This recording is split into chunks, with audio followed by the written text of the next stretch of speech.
when they meet with them like first time, what make you impressed?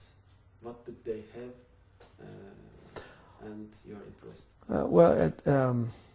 An interest in peace and education, which matters to me, but they were also interested in bringing some of the Sufi dancers from Turkey to our city. And being a bit of a student of Mevlana Rumi, I was curious to see their initiative and how well they would do it. It worked.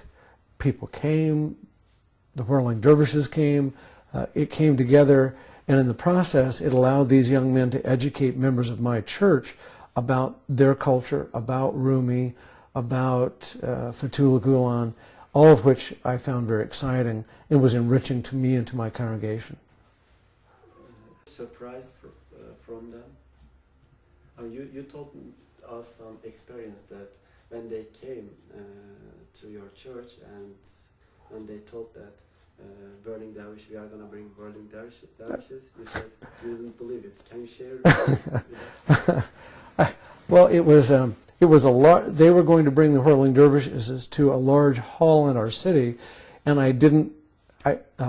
they seemed awfully young for such an ambitious project, and I remained skeptically interested in their success, hoping that it would come off, and it came off very well.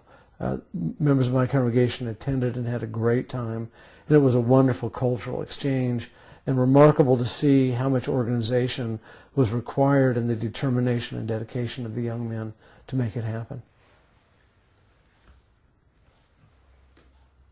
Have you had any information about education activities encouraged by Fethullah Gulen? And you said you had some chance to go these schools. What do you think about these schools? The schools were wonderful. I had, in our country, in the United States, when you go to a high school, you see trophies of the sports teams, and those are the only trophies in the lobby. In the high schools in Turkey, supported by Fethullah Gulen and the Volunteer Education Network, there were trophies, but the trophies that were most prominent were academic. Winner, third place in the world in academic Olympics. We don't have the equivalent. Our students may go to school from 7:30 in the morning till 2:30 in the afternoon, and then go off to a part-time job or stop studying or go home and do homework or go out and play.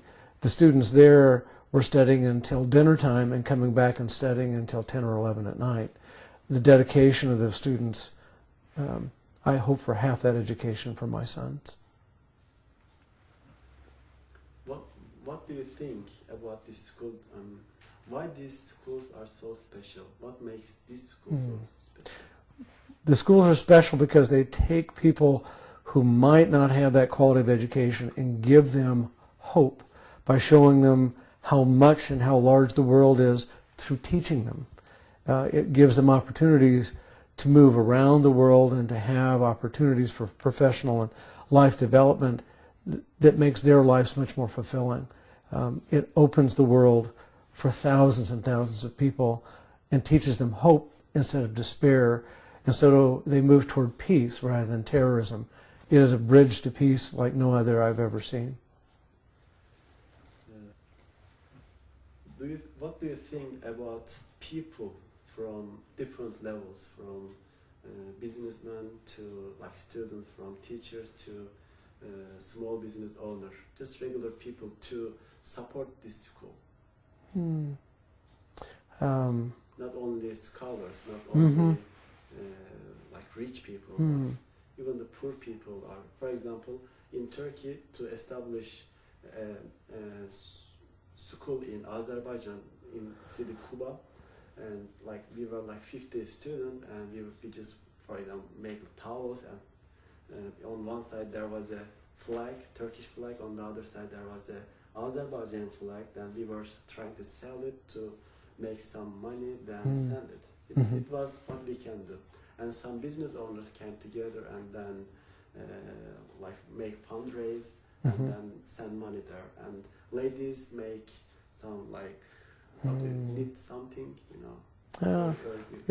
And sell this and send this, like from. If I was a student in the school and I knew in part the school and my education was being created by someone knitting things that could be sold in order for me to have the education, every moment would be precious. Every opportunity to learn would be all the more gift. And the significance of my education wouldn't be just about me, but how I have been served and how I could serve the world. It makes the educational experience not just about learning, but about opening the world for lots of people. And so everyone who's invested in it has an investment in the success of every student who goes through. It ensures many more student success that way. Such an education model will be successful or can be successful? Oh, it already is successful. It's successful for all of those students who've had the opportunity. It was the guide. It was the young man who was our guide in Urfa, who took us out to Haran to see the place where Abraham and Sarah had alleged to have lived, or where they lived. He was from a family that would have been very poor, farming family, but yet now he was going to be a high school biology teacher and had been given an education. His world had opened up in a way in which I could see the children on the street and see that he could have been or was once one of them, and now he was a man of the world. That kind of educational opportunity changed his life, but it changed everyone who knows him. Those sorts of educational opportunities really do create hope, which is a wonderful way of moving us from cynicism and despair toward the possibilities of peace. Who's Fethullah Gulen to you? For me, he is very much like Mahatma Gandhi or Martin Luther King. He is one of the great souls. In my lifetime, I had so wished to know Martin Luther King, and he was assassinated before I had a chance to travel to the South and meet him, although I met many of his staff subsequently. I think of Fethullah Gulen as someone who's given his life to making our world a better place, and he is one of the great souls. Can you some examples from Fethullah Gulen that you like? Which way you like? Which way of Fethullah Gulen? Yeah. He speaks about the importance of love, and says that Islam is not about terrorism.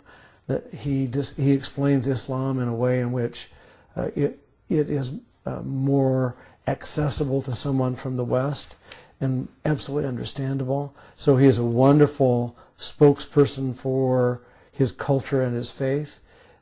He is also one of the great educators in the world and one of the great peacemakers in the world. Those are all remarkable things.